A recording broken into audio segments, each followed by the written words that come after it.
കേരള ബ്ലാസ്റ്റേഴ്സിന്റെ മുന്നേറ്റ നിരയിൽ ഒഴിച്ചുകൂടാനാവാത്ത ഒരു താരമാണ് ഇഷാൻ പണ്ഡിത.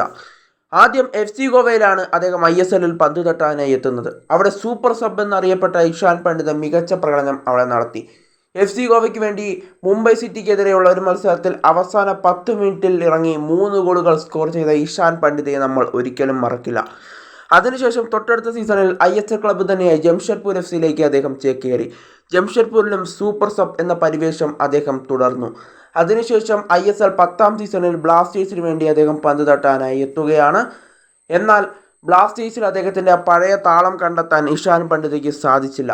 കാരണം അദ്ദേഹത്തിന് ആവശ്യമായ പ്ലേയിങ് ടൈം ബ്ലാസ്റ്റേഴ്സ് കൊടുത്തിരുന്നില്ല. അത് തന്നെയാണ് താരത്തിന് താളം കണ്ടെത്താൻ സാധിക്കാത്തൊരു കാര്യവും. കഴിഞ്ഞ സീസണിൽ ഒരു ഗോൾ പോലും താരത്തിന് നേടാനായിട്ട് സാധിച്ചിരുന്നില്ല. എന്തായാലും ഇനി പുതിയ കോച്ചാണ്, പുതിയ രീതിയാണ്. അതുകൊണ്ട് തന്നെ താരത്തിന് ഇപ്പോൾ ഒരു സുവർണ അവസരമാണ് വന്നിരിക്കുന്നത്. കാരണം ഇപ്പോൾ തായ്ലാൻഡിൽ നടക്കുന്ന പ്രീ സീസൺ മത്സരങ്ങളിൽ ഇന്ത്യൻ നിരയെ ഉൾക്കൊള്ളിച്ചുകൊണ്ടുള്ള ലൈനപ്പായിരിക്കും പരിശീലകൻ മിഗേൽ സ്റ്റാറെ ഇറക്കുക എന്നാണ് മനസ്സിലാക്കാനായിട്ട് സാധിക്കുന്നത്. മുന്നേറ്റ നിര മിക്കവാറും ഇഷാൻ പണ്ഡിതയ്ക്ക് നൽകാനാണ് ശ്രമമെന്നാണ് ഇപ്പോൾ മനസ്സിലാക്കാനായിട്ട് സാധിക്കുന്നത്. എന്തായാലും ഇഷാൻ പണ്ഡിതയ്ക്ക് ഇതൊരു സുവർണ അവസരമാണ്. അദ്ദേഹത്തിന് ജീവൻ മരണ പോരാട്ടമാണ്. ഇഷാൻ പണ്ഡിതയ്ക്ക് കഴിവ് തെളിയിച്ചാൽ അദ്ദേഹത്തിന് ISLലേക്ക് എത്തുമ്പോൾ ആദ്യ 11ലും അതുപോലെ തന്നെ ഡൂറൻ കപ്പിലേക്ക് എത്തുമ്പോൾ ആദ്യ 11ലും സ്ഥാനം ഉറപ്പിക്കാൻ കഴിയും പ്രീ സീസണിലെ മത്സരങ്ങൾക്ക്. എന്തായാലും ഇഷാൻ പണ്ഡിത പ്രീ സീസണിൽ മികച്ചതുപോലെ തന്നെ കളിച്ച് തിളങ്ങട്ടെ, ഗോളുകൾ നേരട്ടെ.